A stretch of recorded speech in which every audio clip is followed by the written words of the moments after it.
Estamos no mês do Outubro Rosa, uma campanha global que alerta sobre a importância da prevenção e do diagnóstico precoce do câncer de mama. Um dos aspectos essenciais do tratamento é a reconstrução mamária, que oferece às pacientes a chance de recuperar a autoestima após a mastectomia. Para falar sobre isso, nós recebemos agora o cirurgião plástico Pablo Rassi. Seja bem-vindo, meu amigo. Que bom tê-lo aqui em casa. Tudo bem? Tudo em paz? Tudo ótimo. Então, Agradeço bora. muito o convite de poder falar um pouquinho de um assunto tão importante, né? Nossa, e bota importante sobre a nisso. saúde feminina e a autoestima, né? Que a mulher, quando passa por qualquer tipo de tratamento oncológico, principalmente as cirurgias mamárias, a mastectomia ou até cirurgias um pouco menores, ela passa por uma sensação de mutilação muito grande. Além do medo, né, da própria doença, ainda tem o aspecto físico mesmo, estético, que tira ela muito dessa serenidade de estar com o corpo completo, né? Nossa, e além da gente ter a falta de um dos seios ou dos dois, ser uma coisa muito que mutila a saúde mental da gente, porque os seios, ele representa a vida, porque a amamentação é muito importante, ela é carregada de amor. Então, para a pessoa que teve filhos, já carrega dentro de si não só essa parte estética, mas também esse amor que vem junto. Então, quando você perde aquilo, você está perdendo duas coisas. Você está perdendo aquela recordação do amor que você teve quando você amamentou e também essa parte que te tira um pouco a feminilidade. A gente não se sente muito mulher, não é? Exatamente. Por isso a importância do diagnóstico precoce, mas caso a paciente vá passar por toda essa trajetória do tratamento de um câncer de mama, que ela tem que ter tranquilidade e esperança que ela poderá passar por uma reconstrução e ter a sua autoestima restabelecida também. Tá, mas agora vamos falar aqui uma coisa bem séria para a grande população do nosso Brasil. Doutor, é muito bonito o que o senhor está falando, eu posso juntar um dinheiro, fazer uma reconstrução da mama. E para as pessoas que não têm condição de fazer isso, estão legadas até o fim da vida a ficar sofrendo com isso? Ou nós temos alguma assistência pelo SUS? Na verdade, existe uma previsão legal até da reconstrução de mama ser feita pelo SUS. Olha! Inclusive a reconstrução imediata também, que é quando faz a retirada da mama, tentar se fazer ela imediatamente a reconstrução após essa retirada. É claro que nem sempre é possível fazer concomitantemente. A gente, dentro do hospital público, como o Araújo Jorge, que é onde eu também trabalho, além da clínica privada, nós temos contato com muitas pacientes que não puderam fazer essa reconstrução imediata e a gente acaba unindo essas pacientes em alguns eventos, por exemplo, como o Outubro Rosa, a gente faz no dia 24 de outubro, junto com toda a nossa equipe. Nós somos 3 cirurgiões plásticos da equipe, mais os residentes e os vários colegas que colaboram nessa empreitada em poder divulgar a reconstrução de mama também. E tudo feito pelo SUS, sem custos. Olha, gente, que maravilha. Isso é uma ótima notícia. A gente fala assim, não, para a gente ser atendido no SUS demora muito, mas um dia você é atendido. Então, se tiver uma fila, vá, se inscreva, faz exames, que uma hora você vai ser atendido. Então, não perca a esperança, não. Outra coisa que eu gostaria de saber, doutor, é o seguinte, ainda falando de SUS. Os aparelhos para fazer esses exames pelo SUS têm o suficiente em todo o Brasil? É óbvio que existe um déficit, né, de diagnóstico precoce, muito pelo acesso das pacientes aos exames de maneira mais rápida. Mas existe em quase todas as unidades federativas locais que a paciente possa chegar. E os estados e municípios têm tentado melhorar cada vez mais esse acesso, né? Agora, a reconstrução em si acaba tendo um pouco mais de limitação por não ser feita em qualquer hospital de pequeno porte, acaba sendo feita no SUS em centros maiores. Isso acaba atrasando um pouco mesmo a reconstrução imediata e levando algumas pacientes a reconstruções tardias, né, que são num tempo diferente do tratamento oncológico, né? Tá. Doutor, o senhor mencionou um caso em que uma paciente descobriu um câncer quando foi fazer colocar silicone para fazer esse procedimento estético. Como é que foi essa experiência? A gente, em toda cirurgia estética da mama, a gente sempre faz alguns exames pré-operatórios, mas além dos exames gerais, de preparação da paciente, muitas vezes esses pacientes vão fazer outros tipos de cirurgia estética, como do contorno corporal, lipo de alta definição. Então, faremos exames gerais, mas especificamente da mama, a gente faz ultrassom ou ultrassom, mamografia ou, eventualmente, até uma ressonância magnética. E eventualmente a gente pode diagnosticar, até mesmo antes da paciente ter qualquer tipo de sintoma. Isso já aconteceu comigo algumas vezes na clínica privada.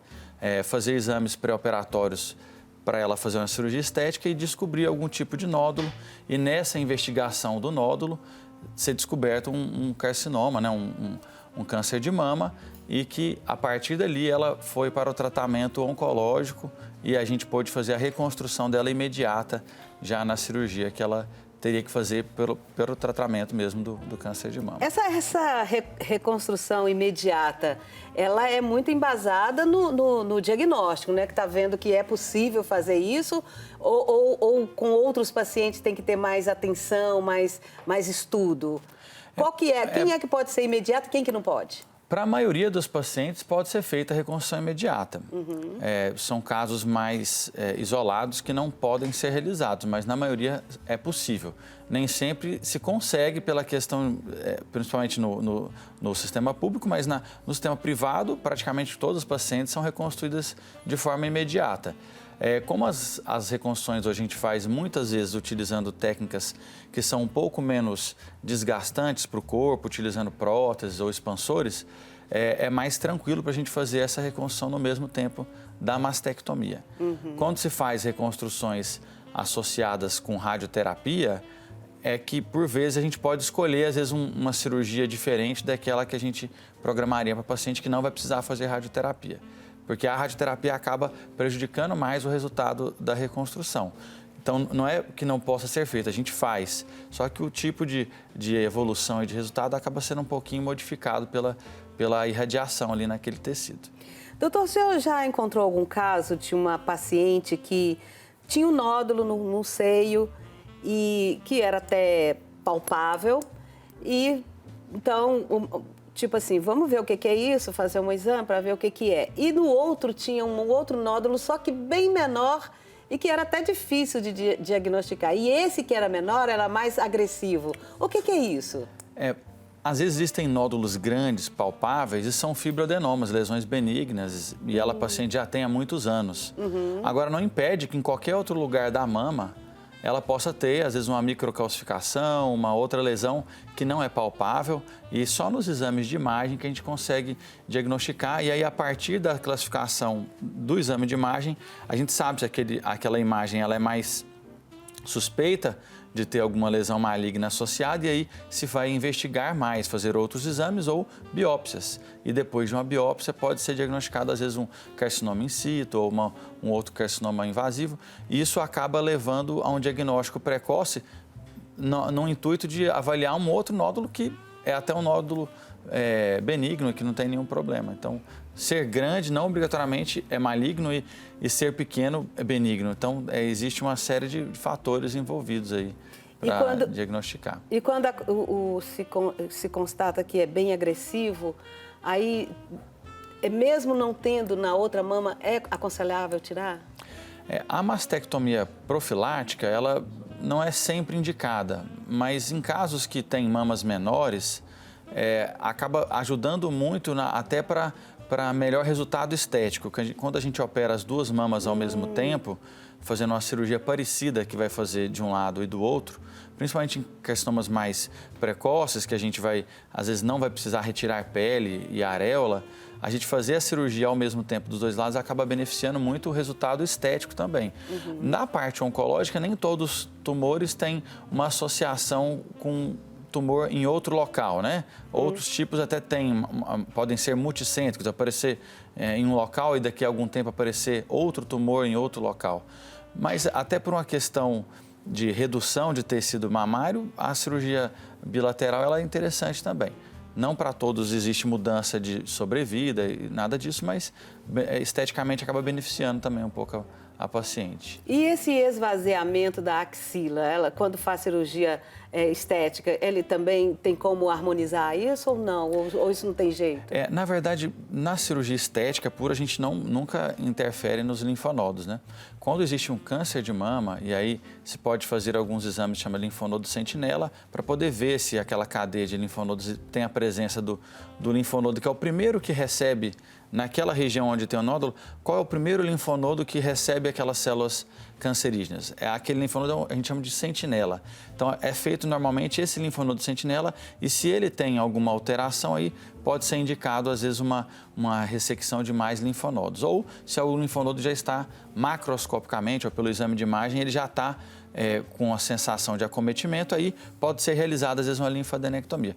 Na mama que seria profilática, né, uma mastectomia profilática, normalmente não se faz esse tipo de retirada de linfonodos, porque, em teoria, não tem nada naquela mama de doença, ela está sendo tirada preventivamente somente, né? E pode acontecer também a paciente está em remissão e esse câncer, não é que ele volte, apareça outro?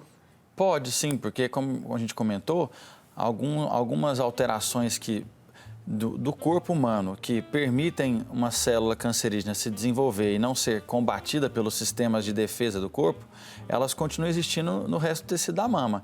Então, se em algum outro local, algum nicho de células vai passando por transformações ali e o corpo não consegue combatê-las, pode aparecer um novo tumor. Então, o acompanhamento ao longo da vida para quem já teve um câncer de mama é muito importante, porque pode se diagnosticar precocemente um outro tumor em algum outro local da mama ou até em outras áreas do corpo também, né? Quando existe alguma doença genética envolvida, né? Agora, eu queria que você me lembrasse aí de alguma história de que uma pessoa que teve o câncer, que foi curada e que colocou a prótese e quando viu, queria agarrar no você de tanta felicidade.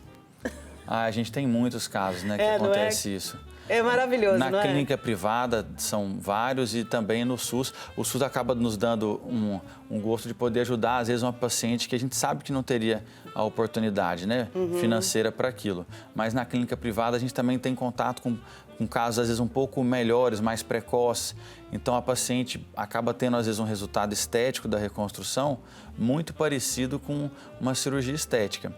A gente tem, às vezes, até que lembrá-la que ela passou por um tratamento oncológico, porque o nível de resultado, às vezes, pode ser muito alto, né, em algumas situações. Em outras, é claro que existe uma limitação maior por tamanho de tumor, local, se existe alguma outra alteração da mama previamente, mas a gente sabe que a satisfação da mulher de que tinha um medo enorme, às vezes, de ficar mutilada e ela sair tendo retirado a parte principal, que é o câncer, e ainda assim ter um resultado estético muito bom, isso dá muita satisfação para as pacientes mesmo.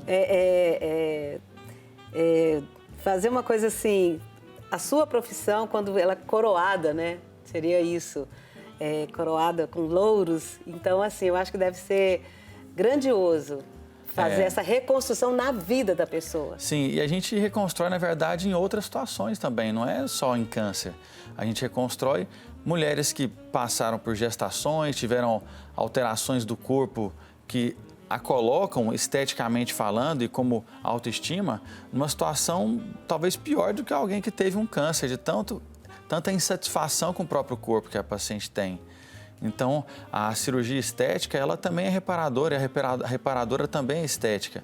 A gente tira pacientes, às vezes, de situações emocionais, de autoestima, de satisfação consigo mesmo, muito ruins e que, depois de uma cirurgia plástica, às vezes passam por uma mudança na vida delas, muito grande.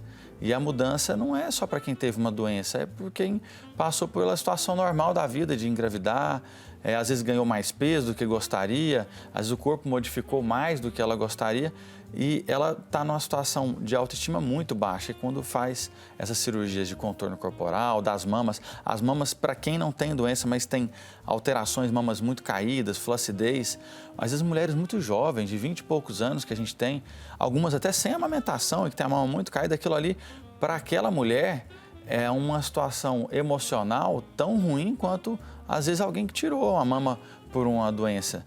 E a gente poder cuidar da mulher e trazê-la de volta a sua plenitude é muito interessante. E não só mulheres, né? Porque a gente também tem homens que têm situações semelhantes, também de corpo que não está do jeito que ele gostaria, com infeliz, com rosto, nariz, pálpebras, envelhecimento. Tudo isso são situações da cirurgia estética, mas que devolvem a autoestima também para as pessoas. Isso é a parte mais bonita da profissão.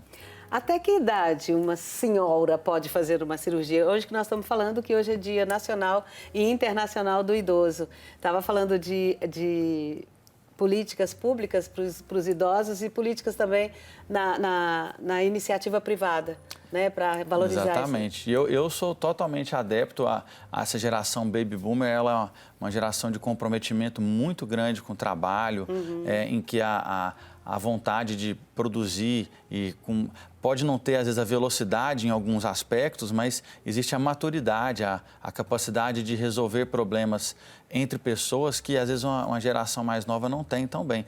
Eu mesmo sou um empregador de idosos. Eu tenho uma idosa na minha equipe que, coincidentemente, é a minha sogra também. Então, ela duplamente me ajuda porque ela ajuda a minha família em vários aspectos e ajuda muito nos cuidados com as minhas pacientes. Ela tem uma atenção. Ela nunca tinha trabalhado. Eu dei a oportunidade dela para o segundo emprego dela. Que maravilha! Tudo bem que o primeiro ela ficou 52 anos, né? Então não é que ela era uma pessoa sem experiência, mas ela entende muito de gente. Então, para mim, isso foi fundamental para escolhê-la para trabalhar comigo também. Então você ganhou muito? Ganhei muito, muito mesmo. Talvez eu tenha ganhado mais do que ela. Que coisa linda de ouvir, sabe? As pessoas se preocupando com os 60 a mais para ingressar no mercado de trabalho. Como você disse, não tem mais a mobilidade tão ativa, mas, porém, tem uma experiência que é muito mais rápida. E Exatamente. vai, né, compensando. Tem os atalhos, né? Tem os atalhos. E principalmente entender de pessoas, né? Na verdade, quem entende de gente, sabe se relacionar, é fundamental no mercado de trabalho, né? E na vida, né? Entender e gostar, né? E gostar, exatamente. Que maravilha. Eu fico muito feliz, viu? Você ter essa... Como é que é o nome dela? Neuza. Dona Neuza está nos vendo? Creio que sim. Ei! Dona Neuza, obrigada. E qual que é o momento ideal para a realização da reconstrução da mama? Pode ser, né? Como você disse, pode ser logo?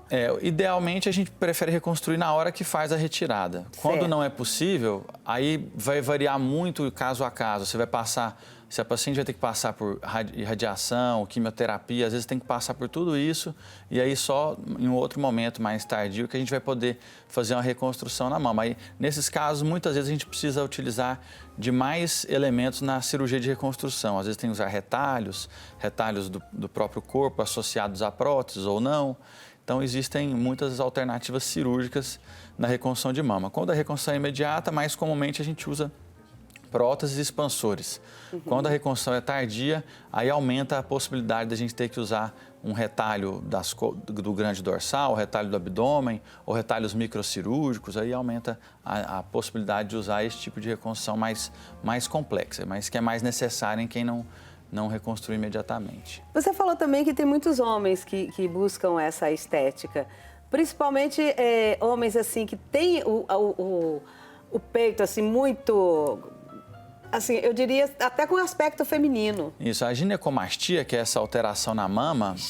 Ginecomastia. Ginecomastia, viu, gente? Aprenderam aí? Muitos homens têm. Difícil falar isso. Muitos homens têm, alguns desde a adolescência, outros desenvolvem mais na fase adulta. Pode ser associado ao uso de medicamentos, drogas, mas muitos casos são casos que vêm da adolescência e que não regridem.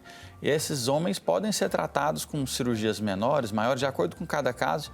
E o tratamento não é tão complexo e ajuda muito também na autoestima. Eu imagino. Esses homens, eles, assim como as mulheres têm algumas situações que envergonham, eles normalmente não usam camisetas mais justas, às vezes ficam sem camisa junto de colegas, de amigos, em locais públicos. Camiseta branca geralmente é uma dificuldade enorme para se usar. Então, o tratamento consiste muitas vezes em lipoaspiração. Olha. E às vezes lipoaspiração associada à ressecção da glândula quando tem uma parte glandular mais desenvolvida. E homem também pode ter câncer de mama. A gente tem que lembrar isso também. Pode. A frequência é muito menor, mas quando acontece, até para a família envolvida, existe um risco genético maior, que aí tem que ser investigado outras pessoas da família, fazer testes genéticos para ver se tem alguma herança que pode ser detectada por esses exames de oncogenética. Sobre esse assunto, eu gostaria que você voltasse aqui para falar com a gente. Muito interessante isso, de investigação, de prevenção, de cuidado. O cuidado é a parte mais importante da nossa vida. Quando a gente se cuida, por exemplo, com uma alimentação saudável, ou quando a gente vai fazer atividade física, e isso até para a cirurgia estética, a gente preocupa com tudo isso. Hoje em dia a gente pensa muito na cirurgia funcional. É uma cirurgia que prepara o paciente para ser submetido a uma cirurgia estética e que se preocupa em manter aquele paciente também ainda se cuidando, porque uma paciente que simplesmente faz uma cirurgia, a gente é capaz de mudar o corpo de uma maneira espetacular, mas essa paciente vai conseguir se manter bem ao longo dos anos? Isso não é mais a nossa parte como médico, como pessoa incentivando ela, mas é muito de fazer com que a paciente e o paciente desejem se manter bem ao longo do tempo. Pós-estética. Tem que ter um tratamento pós-estética. Tem que ter um preparo pré-operatório para aumentar a segurança e melhorar o resultado, mas a durabilidade do resultado tem muito a ver com os cuidados do paciente. A gente associa diversas tecnologias hoje em dia para a cirurgia de contorno corporal, principalmente, né? Para as cirurgias mamárias também tem algumas tecnologias que a gente pode utilizar, alguns tipos de fio, algumas técnicas. E no contorno corporal, para melhorar a flacidez, melhorar o desenho, a gente tem várias estratégias cirúrgicas, desde retirada de gordura com técnicas de alta definição, que podem ser mais definidas, médio definidas ou muito bem definidos os desenhos do corpo, de acordo com o biotipo e desejo da paciente, e usar tecnologias de retração da pele também para diminuir a flacidez, em alguns casos evitar alguns cortes, retiradas de pele. Já gostei em situações disso. De menos flacidez, intermediárias, a gente às vezes consegue evitar. Eu tenho uma paciente recente, com mais de 50 anos, por exemplo, que eu tinha indicado retirar uma pequena quantidade de pele no abdômen associada a uma lipoaspiração de média definição e uso de tecnologias e enxerto de gordura nos músculos, porque o enxerto no músculo ele beneficia de várias maneiras. Uma das maneiras é, por exemplo, melhorando o tônus da musculatura e a espessura do músculo. E essa paciente, na última hora, decidiu não retirar a pele, porque ela não estava preparada para ter aquele corte, e a gente deixou muito bem dito sobre isso. Ela sabia que se por acaso viesse a incomodar aquela pele, ela teria que fazer a cirurgia no segundo momento, mas até agora, com quase 4 meses de pós-operatório, ela falou, olha, está muito melhor do que eu imaginava e eu não vejo motivo de eu querer tirar esse restinho aí de pele, que ainda pode ter uma progressão pela produção de colágeno, que vai sendo estimulada com essas tecnologias também. Então, a cirurgia de contorno corporal evoluíram muito, né, nesse quesito de tecnologias e técnicas. A gente tem a preparação com diversos cursos de alta definição, uso de enxertias guiados por ultrassom. Então, isso acaba preparando melhor, hoje em dia, a paciente e o médico para esses desafios da mudança do contorno. Eita, Lelê, coisa boa. Obrigada por ter vindo. Espero que você volte mais vezes. A gente quer saber muita coisa.